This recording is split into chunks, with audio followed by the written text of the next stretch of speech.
Buddy, the other day, we were talking about things that we wanted to talk about, conversations that we wanted to wait until we were on mics to have. Mm-hmm. And I threw a topic out that I've been wanting to talk to you about, and that is the impending collapse of social media that I think might be coming. And you did not argue in any way. You didn't push back or shape the topic. You just sort of nodded stoically like, yes, you have thoughts on that and you are observing things.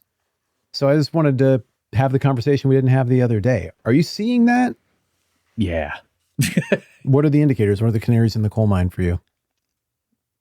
I think the value of it is going down, and I think that's clear for most people. And so when it comes to social interactions, used to, you would say like, hey, here's this picture I took. What do you think? And the responses used to be like, oh, that's cool. I like the way the whatever. Now the responses are, have you considered killing yourself? I don't know, but have you? You know what I mean? Like, hasn't it been that way for a long time though? It has, but I just think the percentage of value I get out of the thing versus the potential harm I cause to myself, that scale has tipped, I think. For like me, the Nate Bargatze thing where he's like, my wife keeps trying to sell things on Facebook Marketplace for $5 because he doesn't want to throw them away. And the punchline is something like, so for $5, you're willing to take a chance on being brutally murdered. Like for me, I'd just say, just throw it away. Right. But yeah, there's risk to all of it. I think so. I don't know. What are you seeing? Oh, I think you hit the nail on the head when you alluded to the value equation. For a whole bunch of reasons, and I think we can brainstorm them pretty well just sitting here just now, but I think the value equation is starting to flip, and I can never get it right, but I had a buddy who always talked about change and people changing, and he's always like, when the pain of staying the same exceeds the pain of change, only then will you change. Did I get that right, or I say it backwards? That makes sense. Yeah. So the value equation, I think, has been right side up with social media for quite a while.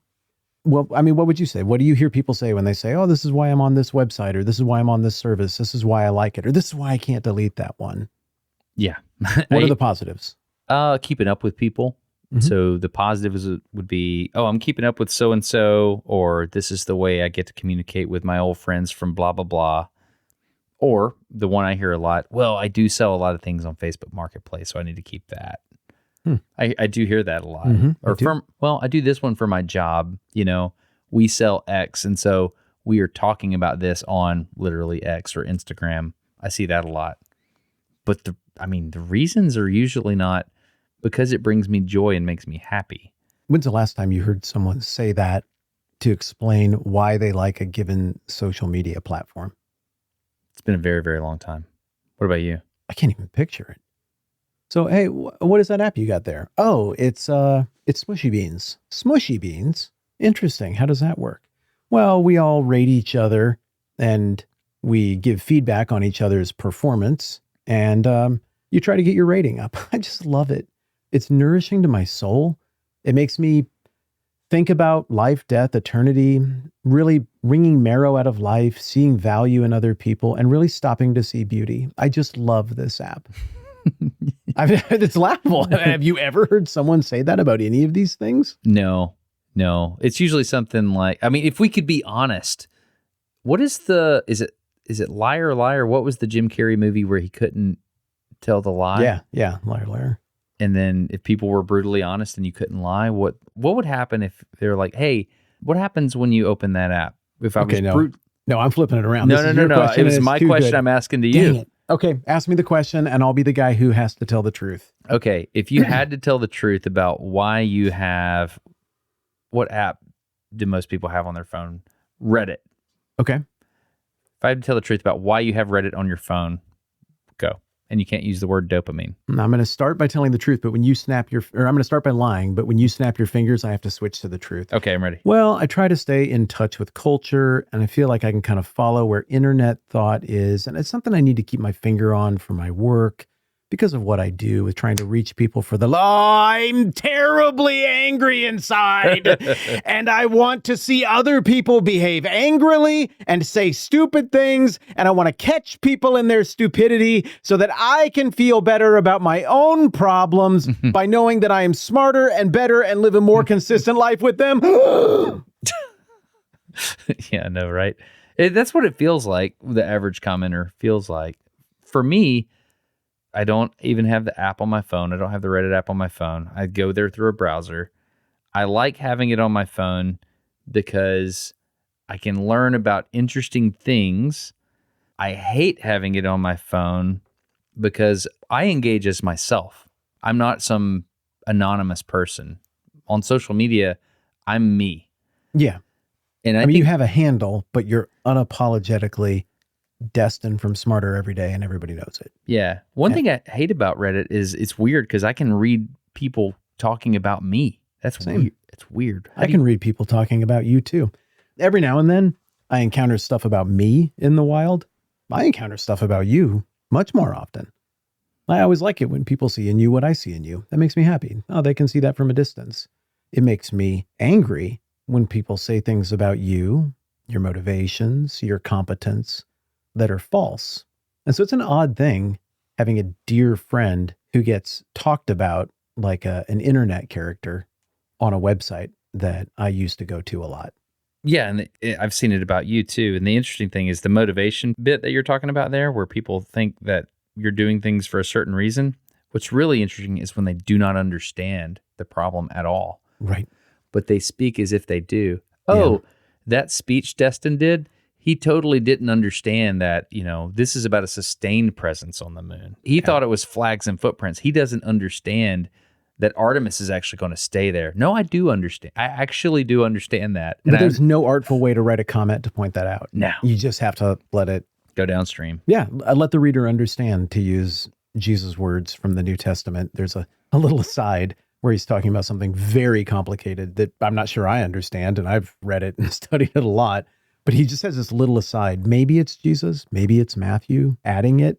People don't even know for sure which one you attribute it to. Is this the narrator? Is this Jesus being quoted? But there's just this aside. Let the reader understand. And that's one of the phrases that goes through my head when I see myself or people I like being misunderstood on the internet, assuming your ignorance or that you don't understand what the field or the conversation that you were addressing. Like, we just got to go, hey, the intelligent reader will understand. The intelligent, well-informed person will see what my buddy was doing and they'll get it. And the person who knows enough to be dangerous, they're going to fire off some random stuff on the internet. Two colloquialisms that I've heard. One is one of my mentors, Mike, said, never wrestle with a pig because the pig likes it and you get muddy. Yeah. I thought that was great. That one is firmly in my head, from your mentor to you to me. And the other one was, you don't have to defend yourself because the people that know you already don't believe the thing. And the people that don't know you, that want that to be true, they're not going to believe you anyway when you tell them the truth. I've said that poorly, but there's just a certain amount of people that want bad things to be true, or they want to think the worst of you or whatever. And you just kind of like, whatever. Okay. That's great. I'm going to be over here being happy. Give me the liar test on X. Would you just do that? Okay. Yeah. Ask me, I'll tell the truth, or I'll lie at first, then snap your fingers and I'll tell you the truth. Okay. Why do you use X on your phone? I don't use it on my phone except for during football games on Sundays. Can you reframe the question to say, why do I look at it on my computer? Oh, why do you look at the social media platform X, formerly Twitter, on your computer? It's the best source of news on the internet. And yeah, there's a lot of chaos in there, but you get things in real time. I hear from a diverse number of voices. It's the kind of thing that I can dip into quickly and get right back out of without really being affected by it. And I don't really have to participate to get the value out of it. So for me, I guess there's just a lot of advantages. The truth is, I'm bored. I'm bored, and sometimes I'm sad inside. And sometimes I like to go and look for other people who are doing and achieving things and feel the weird cocktail of emotions about their success and the risks they're taking and why people like what they're doing, and just stew in my own resentment and disappointment at the things I haven't accomplished. I can't believe I said all that. And if we were to do it with Instagram, it'd be like, well, and the fingers would have been Okay, the snap finger them. snap Yeah, is yeah. ready. Go ahead. Hey, Destin, why do you use Instagram? Well, first of all, it's not on my phone. So when I used to use Instagram, it was a great place to catch up with a bunch of people that I like to follow. Like there's a stories feature on there. And so people that I don't really keep in touch with, they're on there all the time. And like you can see what they're doing and what they're working on and what they like and what they don't. And then when I get to talk to them, I really think it's cool to see when people work out and they pick up heavy stuff. And sometimes there's these clicky things on there and you can see how the mechanism works. And like if you watch it long enough, you can understand the feeds and speeds on, I don't know. I'm over here freaking bearing my soul about my shortcomings and failures. And you're like, I learn about engineering and it's helpful. Well, no, that's not true. Well, I mean, like back in the day, the really scary thing about those is they're no-click algorithms. And so if you pause a little bit longer on the female than the male, it figures out what you're attracted to. Yeah. And so that takes a long time to fight off. And so once you fight that off and you're like, okay, I've taken that off my phone. Once you get past that and you're able to develop the self-control to not pause longer on those types of things, then it gets over into, man, this is just really capturing my attention. Like it figures out exactly what I like. It knows I like cameras. It knows I like mechanical things. It knows that I want to be the kind of person that works out. So I like seeing how these other people are working out and the results they're getting. For some reason, the story of like, hey, I weighed this and now I weighed this and I look cut. For some reason, that's interesting to me. Yeah. I didn't go out and get cut, but I like watching people that, get really fit. That's pretty interesting to me. Mostly live vicariously through other people and develop body image issues. Yeah, that kind of thing. So in this little liar exercise we've done, back to your question or my question at the beginning, I think we're picking up on some of the reasons that social media is decline. It is in decline, and I think headed toward collapse. I think so too. These are all part of the value equation. People are starting to connect what they do on social media with their insecurity, self-loathing, and arrogance. And there's no worse version of twisted up as an expression of ourselves than that place we get from time to time where we think everyone is stupid and bad and also hate ourselves. I'm the best person here. Also, I hate myself. Is just a bad place to be. And what builds that better in a person or faster in a person than the current state of social media? So people are finally starting to figure out, like, wait, I smell those fumes all day. That's why I have headaches. Wait, I smell these metaphorical fumes of social media all day. That's why my soul is in peril. That's why I'm a mess. That's why my relationships are a mess. I think people are finally starting to connect the dots. I also think that the feed sucks. And you were touching on that with the way the algorithmic curation goes. What was your feed like the last time you did like social media? What happened there? When I liked it? Yeah. Oh, it was good. There were people that I knew. I felt like I had a relationship with that avatar. Whoever typed things on the other side of that avatar.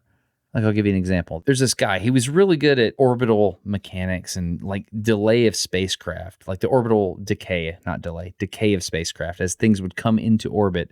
He's got this website called Jonathan's Space Report. Brilliant. And so I remember looking at all his stuff and being like, man, this guy's really smart. I like learning about him. He would do things every day. Oh, this is the satellite that's coming into orbit. That's rad. Oh, this is what Anne of all trades is up to up in Tennessee. Like, she's great. Yes. This is what she's planting in her garden. That's awesome. And so these are people that I kind of had this knowledge about what their life was about.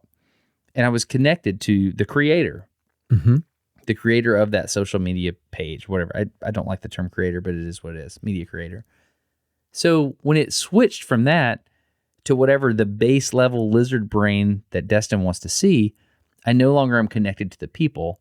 I'm just connected to whatever reaction that thing gives me, which on Twitter is a lot of fights for some reason. Yeah. I want to see people fight, apparently. Every account basically fits into the sitting president is the devil and has never done anything that's helped the country, or the sitting president is flawless And everything he's done, even things that you can't explain or make sense of, that you wouldn't do, has all been in the service of the country. Also, watch this guy in Brazil punch this lady in the face. Check it out. She's bad. Now watch this voiceover commentator make it sound like an MMA fight. Oh, now isn't it even better? He's sent straight to the deleted. Yeah. Okay, so that guy's been on my feed as well. Like Yeah. the footage in Brazil of the guy stealing the purse and then the woman shooting him dead. Yeah, the lady undercover cop. Yeah. I know exactly the one. Goes you mean. around the corner, pops him, and he's dead. And you just watched a person die. You sure did. He's dead now. Do you remember back? Well, it doesn't matter. A long time ago, there were people, you had to try really hard to see a person violently killed. Yeah. But there were things that you could go find that if you really, really tried. Now it's like that is the default. Yes. Before the age of social media that we got into recently, I could have told you everybody I'd ever seen actually die. I could recount it all. Yeah. I just loaded up my feed the other day and saw Charlie Kirk dying with no warning. Mm-hmm. Nobody told me. Just first thing up, no title, no tag. Just there it is. That should be weird that happened. Mm-hmm. But that's happened with just less famous people hundreds of times since then. What was my crime? I opened an algorithmically curated feed that thought I would want to see that. Mm-hmm. I think I don't. Maybe I do. And that's another reason I think people are souring on social media is it's a very unflattering mirror. I have a Facebook account that isn't my name, but I use it for Marketplace. It doesn't do anything. I have no friends. Butt chugging Tennessee Vol 385. Something like that. I have no idea what butt chugging even means. Yeah. Never even heard of this concept. So I have this account. I'm not connected to anyone. I have a dedicated email address to make this not connected to anyone. It has nothing to do with anything. It decided, after me having never scrolled anything, I guess just based on demographic info, you'd like videos of girls in their 20s doing TikTok dances. That's not like, like over the top or anything, but just why? Like this is... Well, I think it's because you're in a body. You're in a biological body. And I think almost everybody, like that is the race to the bottom. That's the, what is it, least common denominator? Is lowest common factor, yeah. Whichever. That's what, at the very, very base level, I think young ladies want to see that. I think young men want to see that. I think old men want to see that. I think old ladies want to. I mean, like everybody wants to see a young, healthy body. I think that's just, we want that on the animal side of our being. Sure. Or did Tennessee Vol 385, what else did you see on there?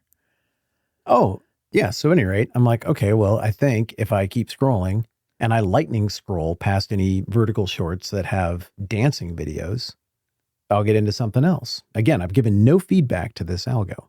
And it's like, well, looks like you're probably a man. Maybe you might like AI videos of these grizzlies getting shot. Do you like that? Actually, I do. That's pretty cool. Wait, it's AI. That's stupid. Okay, all right. Stick with me for a minute here. Maybe you might like this video of an actual grizzly getting shot. Oh, that one is real. That does make me like it a little more, but I get it. I saw one. I think I'm good. What else? You like fish? How do you know I like fish? How long did it take? Dude, like 3 wheels of the mouse. Nothing. What device was this on? A PC. This wasn't a new PC, though, was it? No, but insert all of the, I understand how the internet works, layers of protection to keep me from being, I didn't want it to be algorithmically informed. So I did the things that you would do to not have it be algorithmically informed. Okay. Show worked, didn't. Okay. Interesting. So that was too long an example. I apologize. My point is, I think people are souring on the feed and the algorithmically curated life as well. I think they're getting sick of it. But what else do you see in your feed beyond posts you don't like from actual people? I don't have a feed anymore. I go to Reddit via browser and I look at r/all. There aren't ads on there on Reddit? Sponsored content mixed in? I think there is. Yeah. I don't know. We can look at it. No, don't look at it. Good heavens. I mean, I want to know now. You're asking me. So I see sponsored content when I browse Reddit on my PC. Okay. I see sponsored content on everything. And so not only am I not seeing people I know now, social media, I don't see anybody I know, but also I see a bunch of ads, just more targeted stuff, trying to sell me stuff or get me to go to someone else's social media account that is actually a corporate account. There you go. Best Buy for the holidays. So it's Best Buy, and I'm just scrolling through till I get to the next ad. It's a lot of political stuff. Okay, here's Liberty Mutual, which is is that an insurance? Mm-hmm. What is that? Yeah, it's got that big ostrich emu bird running around there. Yeah. Okay. So I do see Peter Explains the Joke a lot. I see that subreddit. Have you ever seen that subreddit? No, I don't know what that is. It's a subreddit where, is it Family Guy? Yeah. I must have clicked on this a lot because there's some like explain the joke kind of thing. It's a picture and you don't know what the picture is. So it's a mystery box. Oh, got it. So it's works. Like, what is this joke? And then you have to click into the comments to understand what the joke is. And so that's probably why that's there. Yeah. When did you turn on video games? Like, I know you don't hate them now. We played Halo together last night. Old school Halo. You're really good. Cool. You're really good. Dude, it was awesome. You're really good. It was fun. That was Halo 1, man. I did a little screen watch and I was very impressed. What was I doing? I don't even know what I'm doing. I don't know. Like, you just strafed and jumped and moved and were nimble with your weapons. Like, you just knew how it was just very impressive. Okay, so this is the thing I'm doing. I bought an old Xbox 360 because I want my sons to have the non-internet version of gaming experience. And it's awesome. Yeah. It's so cool. You can buy an Xbox 360 right now on eBay for less than $100. The expensive thing is the controllers. So if you can buy a non-working set that has a bunch of controllers, you can score a bunch of controllers. Mm-hmm. There's some things. So I'm going to make a LAN party for my sons. That'll eliminate the screen watching. Yeah, it's going to be so good, dude. So they're in there. This actually happened last night. Was you got to play one of the first games they ever got to play. It was so fun. It was great. I did not do well. You did great. You won the second game.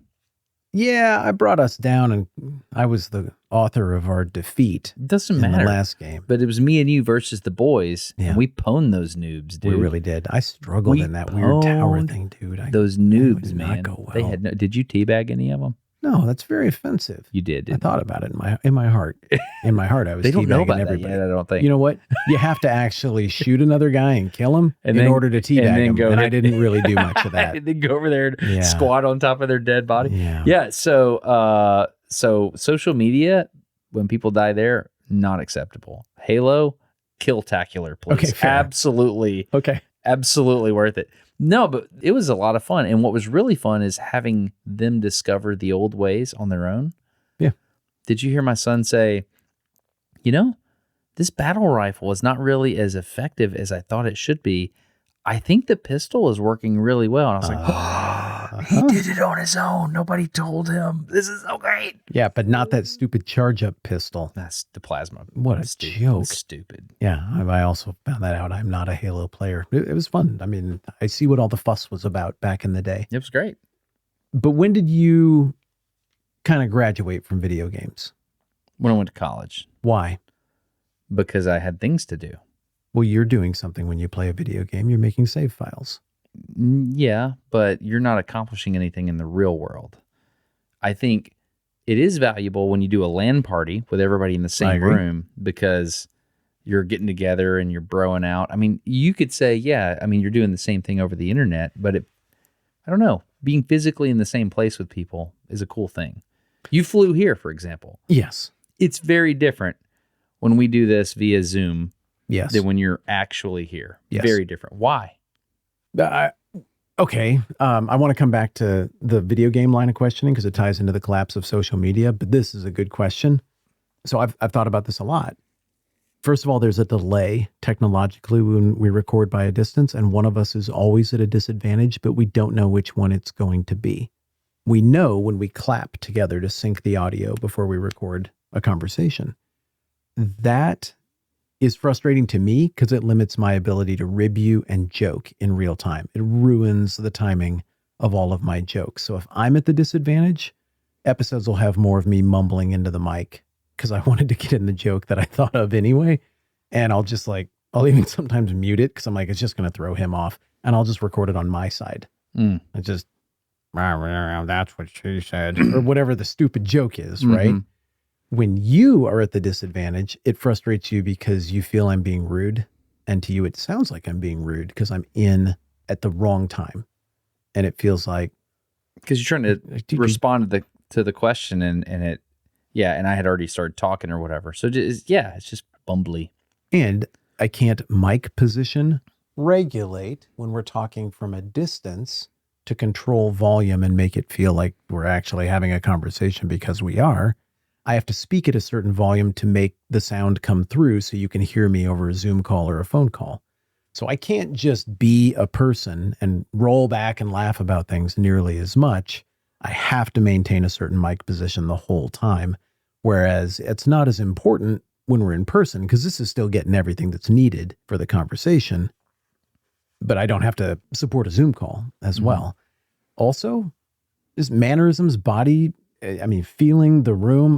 The AC kicked on. Okay, that could be irritating or change the feel a little bit. Socially, I better feel the pressure of what you need to do next, or I need to do next when we're in the same room, and vice versa. It's harder to feel, you got to go pick up your kid when I'm clear over there, because Alabama feels like a fake place when I'm not here. Feels very real when I'm here. It's a lot of almost. And social media used to feel like almost. Now it feels, I think, entirely fake. Video games. I still really like video games. I do not play them very much at all. I don't think they're the best thing for dudes right now, given how the world is shaken out. I think we may earn video games again, but as dudes, probably we just need to go do crap. Right now, it would be for the best. They aren't inherently bad. We just probably need to go do crap. But I quit playing video games for the same reason you did. Save files were unsatisfying. You're just doing stuff? Yeah, I wanted something I could hold. I wanted something that transcended that. It went into the diversion category. Social media has gone into the diversion category. There's no value other than accelerating my hurtling toward death. I'm just burning time on things that make me worse with people who do not care about me or like me. I've been a business partner with YouTube for a decade. They won't even talk to me on the phone when things go wrong. These should be my friends. They're not our friends. These people don't like us. They're using us. Then they make systems to use us. And eventually you get wise to that in an unequitable relationship and you withdraw from the relationship. What I would posit to you is that these things reach a point of critical mass and you don't notice the movement. And then suddenly it just becomes visible to everybody that, dang, we're all kind of feeling this and this could die very, very quickly. And I think social media is in danger of a massive transformation, a massive collapse, or maybe a massive reformation. But here's the deal. I agree. I think that's going to happen. However, the social media companies themselves are financially incentivized to not allow that to happen. For example, I think if you're marketing something, you're selling something, you have to have some kind of Instagram component. I've heard a lot of people tell me this. Instagram's for selling things. You need to sell things on Instagram. I've heard a lot of people say that. Then why would anyone sign up for Instagram? Right, because they get to see the dudes getting fit and rip and all that kind of stuff or whatever. I feel like they have to rein it in. There is a tension they have to make you at least feel like you're being productive or happy. I sat at a very important table one time, and I asked a question of a social media executive. I said, do you have a way of measuring if this makes people better? And they said, of course we do. I said, what is the measure?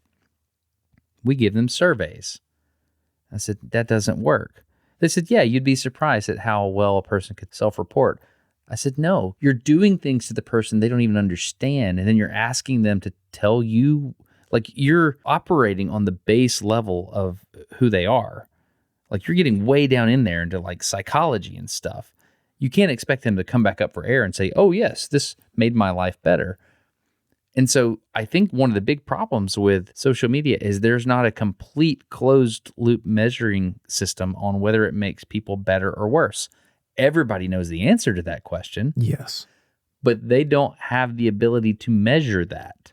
So if you track people's social media use with the divorce rate, or if you track people's social media use with suicide, if you were to track these things, I think you'd be able to find some wild stuff. But Destin, I've heard a phrase on the internet that correlation does not necessarily mean causation. And whenever people say things like that, I say that phrase. Yeah, I know, right? But that's my response. It's like, okay, cool, whatever. But the social media company is going to give up that cash cow kicking and screaming. Yeah. They're going to do things to bring you back in. Facebook Marketplace was brilliant. I remember when Facebook bought Instagram and I was like, why would they want that? And it was brilliant. They saw this infinite scroll coming way before I did. Instagram feels like what happened to magazines. Do you remember when there were things in magazines? Oh, that's great. And then it became ads. Yes. It's like, do you remember when there was music on MTV? Yeah. And then there wasn't. And eventually you realized, what is this? It's just a giant wall of product placement with vapid people I don't want to be, but would like to take a few cues from. What is he wearing? So Instagram is magazine. That's great. I think Spotify might be MTV. Maybe. Spotify is one of the most valuable services on the internet. I know it's awful for the people who make the music, but increasingly robots are making a lot of the music that's on Spotify anyway. From a customer perspective, that's one of the best things I've ever bought on the internet. I have great satisfaction with my Spotify experience. Okay. Who are you happiest with on the internet? I like listening to audiobooks. So Audible. I mean, I understand I could do that with there's some digital library card you can do. No, it's an actual library card and you plug it in. What's the name of that service? Oh, it sounds like a pain in the butt. But you can check out audiobooks. So I know I can listen to that stuff for free, but I really do enjoy my Audible subscription and my one book a month. I like investing in it. I want them to keep doing it with excellence because I've heard bad audiobooks. I'm about to go record an audiobook for Audible. That's cool. I'd like it to go well. I've started the process of meeting the engineers and the producer and the director. It'd be fun to talk about that after I've done it. Mm-hmm. If it's bad, I want them to fire me. And I've told them that. Mm-hmm. We don't need more bad audiobooks because the vain author needed to read it. I like the service that Audible provides, and I want them to continue to provide it with excellence.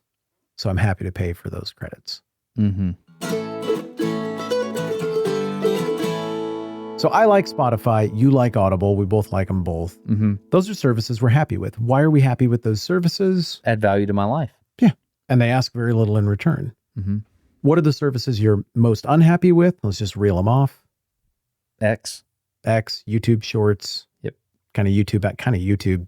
It's just not fun anymore.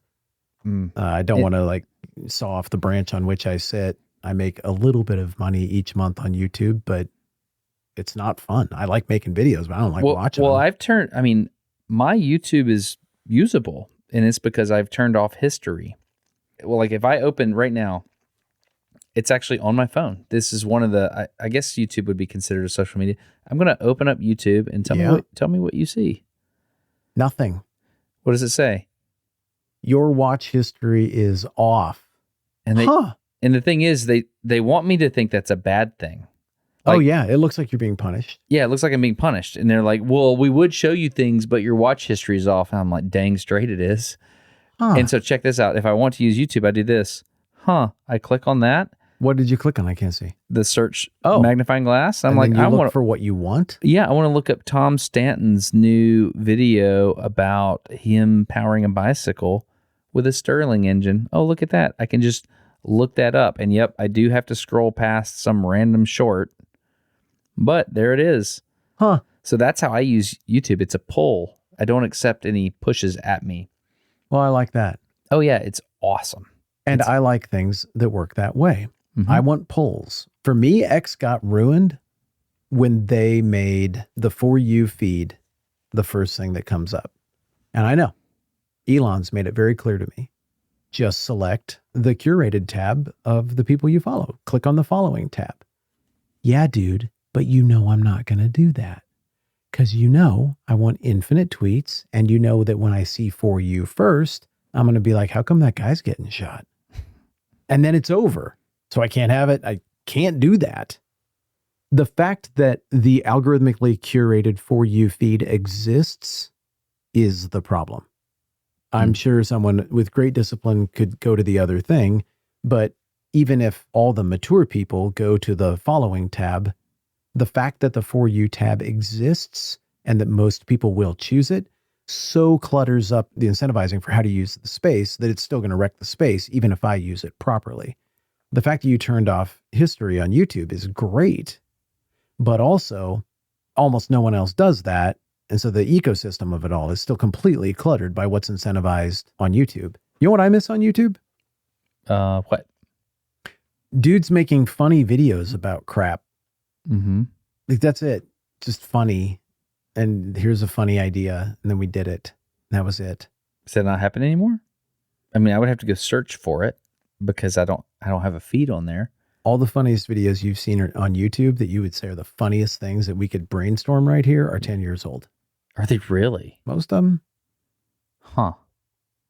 That's interesting. Yeah, the internet used to be fun. Social media used to be fun. Wow, I haven't seen anybody from high school in like 12 years. I wonder what they're doing. Oh, golly, she had kids. Oh, that's great. Oh, look at that. Oh, no. He went to prison. I'm surprised they let you post from there. Okay, well, a bummer. I could kind of see it. Like, that was a value add. Whatever this is, I think people are bored.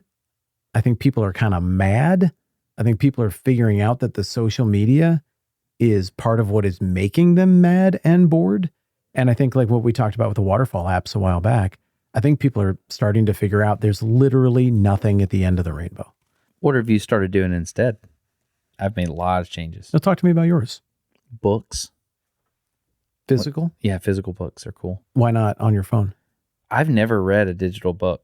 I've never, ever. I hate it. In my whole It life. hurts. I've never done, I don't have a Kindle. I've never done that. Listening to books, that's great. But like, I bought this really cool Rudyard Kipling 2-volume set. I've heard of him. Yeah. I'm something of a Kiplinger myself. Kiplingite. Yeah. And I read a short story the other night in bed. I'm not going to pretend I do this every night, but I read a short story after Tara went to sleep. I bought a book light like an old man. Yeah. We have a table, like a little, a nightstand right beside my bed, and it's got a piece of glass on the top of it. Don't know. It's just, it went with the whatever. So it's got a little piece of glass. So I 3D printed a little mount that slides in between the glass and the table, and the weight of the lamp keeps it in place. And then I have my book lamp attached to it. Huh. Nice job. Because a book lamp is needed for a book because it doesn't glow like your phone. Mm-hmm. Right? Mm-hmm. So I got this book lamp thing set up. I was like, oh, I wonder if there's any short stories in here. I opened it up and I read a really fun short story by Rudyard Kipling. Tell me. It was about the scariest thing that ever happened to this one regiment that could not, like nothing could scare them. Nothing. Where did this happen? South Africa, I think, where he was. Wasn't he in the South Africa? Wasn't he a Boer? I don't know. Boer. I don't know. He read about South Africa and India. No, India. You're right. Yeah. India. Thank you. Yeah, I'm thinking about something else. Yes, he's in India. Okay. He wrote about this regiment that was fearless. However, they had this one commander that was an idiot. He was a brand new commander, and he came in and he said, okay, well, our whatever horse, it's time for him to go. And this horse that drew the caisson or whatever it was this horse did, he was the spirit of the regiment. Everybody knew, no matter what, you protect this horse. Well, the new guy shows up, and he doesn't know that. So he's like, hey, that horse doesn't look good. We got to get rid of it. And they're like, what the? No. He's like, yeah, go shoot it, and we'll get a new horse. And everybody openly revolted. So anyway, some guy takes the horse, and he hides it. And then a couple of days later, something happens in the middle of the night, and the horse comes running back, and everybody thought he had already been shot. So they thought it was the horse coming back from the dead. everything went crazy and they routed. Is that what you call it when they all run away? Oh, like when the route is on, you mean? Yeah, they all Okay. just All right. got terrified and they ran away. Okay. It was really cool because I had access to this world that didn't exist and I could smell it in the book. Like I could smell the book. It was fun. So we're reading short stories like we did back in the day with, what was the name of the short story with the lions? It was one of the early Oh, episodes. the Velt. Yeah, the Velt. Yeah. So that's fun. I'm doing that, doing a lot of poetry. How do you feel when you do that afterwards? I love it. I wrote a poem the other day. Do you want to hear it? Yeah. I've been writing poetry. Do you really want to hear this? Yes. I'm talking a lot. You're not. This is a poem. I was sitting on the beach for our fall break, which was very nice. And I had 3 hours on the beach and I read Moby Dick. Or I didn't read the whole thing. I started reading it. You saw the size of my eyes. Yeah, I did not read Moby Dick in 3 hours. I read the first couple chapters of Moby Dick. Okay. But as I was sitting out there, it was very cold outside. I saw a yellow butterfly flying out to sea over the Gulf. I was like, well, there that is. How does that happen? I want to read you this book, this poem. Ready? All right. Okay. It's called The Yellow Butterfly. A book, a chair, some sun, some sand. I sit here planted upon the land. Reading Melville and listening to the waves, I ponder the words on every page. Suddenly, some tiny flick of light averts my gaze, and I see the sight of a curious mystery right in front of me, a yellow butterfly flying out to sea. Now this is interesting, I began to ponder. I see no land way far out yonder. He is so small, and the sea so vast. Does he not understand the folly to cast his hopes and dreams on such silly a flight? But he bounces forth with all his might. Where is he flying? Where can this be? This yellow butterfly going out to sea? He clearly knows something that I do not, but on him I'm using my deepest thoughts. How can he do this? How can it be? Even aero and thermodynamically. Pelicans glide without wings that shudder, but his flight is a jagged, uneven flutter. Does his body contain enough calories, this yellow butterfly going out to sea? Will he survive? Will he make it across? What if he fails and his wager is lost? If distant shores he does not reach, his broken wings could wash up on a beach. This emerald gulf impossibly large, but this little creature seems quite in charge of his future and uncharted destiny, this yellow butterfly going out to sea. That was absolute garbage. You seriously read that into a microphone in front of other people? I know, right? We can, Tina, obviously just cut that. Delete that. Yeah. And take custody of Destin's phone. Yeah. And delete anywhere that there might be a digital. That was great. Well, so I'm doing more of that kind of stuff. It's fun. That was wonderful. It was delightful. And I heard you in it. And as you were reading it, I thought about the butterfly. I thought about the scene. I thought about poetry. And I thought about why you would want to write it. There was a time when I was very busy. I'm very busy now. There was a time when I was very busy and very important. And poetry seemed very dumb to me. It seemed like a false effort at simplicity. Pretentious a little bit. I'm not there anymore. My dad's been writing poetry. Apparently you've been writing poetry. I really like it. I like especially poetry that reflects on a thing. There's a lot going on. That poem could be from any time.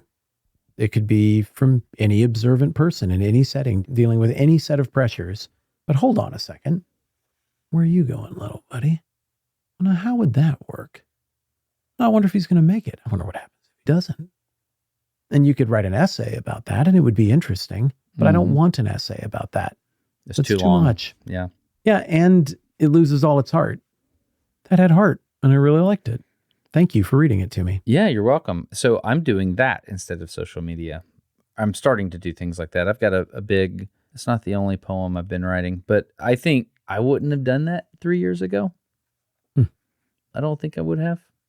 If I was on that beach, sitting in that chair, I might have been reading Melville, but I don't think my brain would have been in the same place.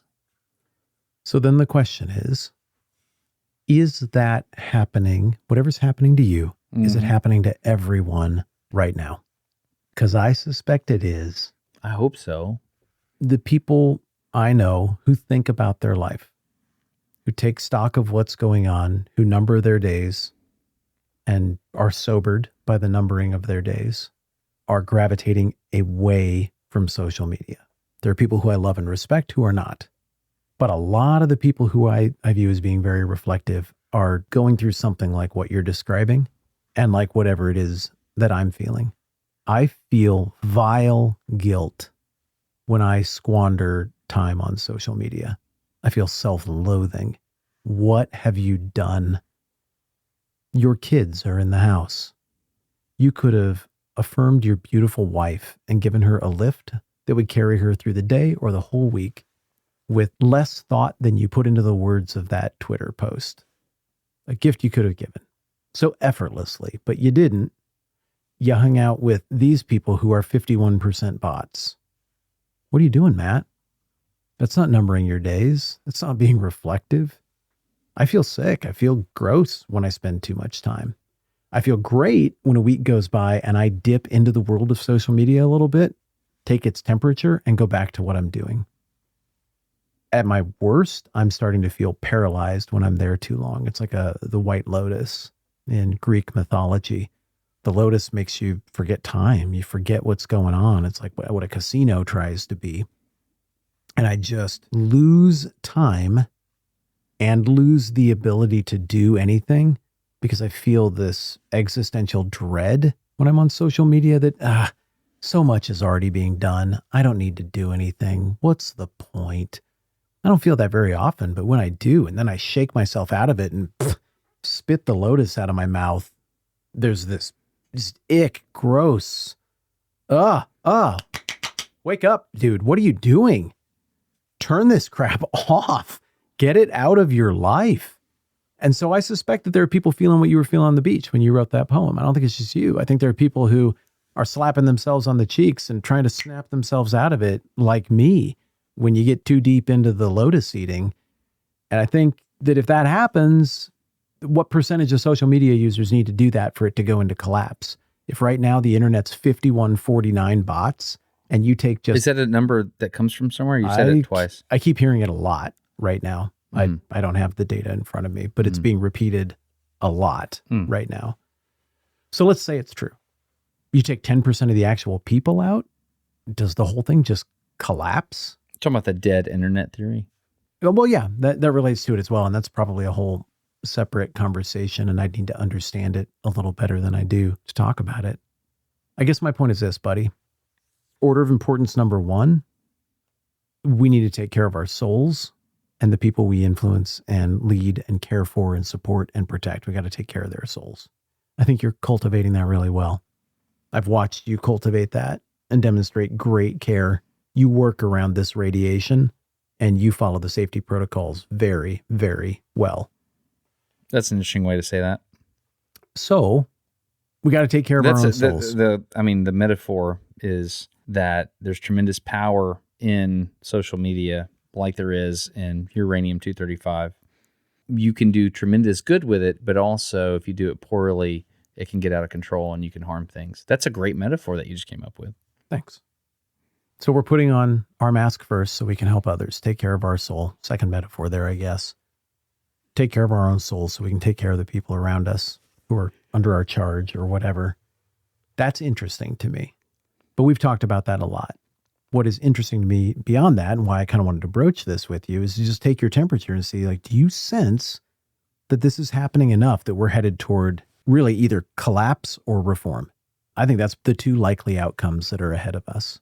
But doing the same thing, I think it's probably over. Some of the posts I do see on social media, let's see, where have I seen videos? I've seen videos, I guess Reddit is where I've seen videos. The videos I'm seeing now are making fun of influencers.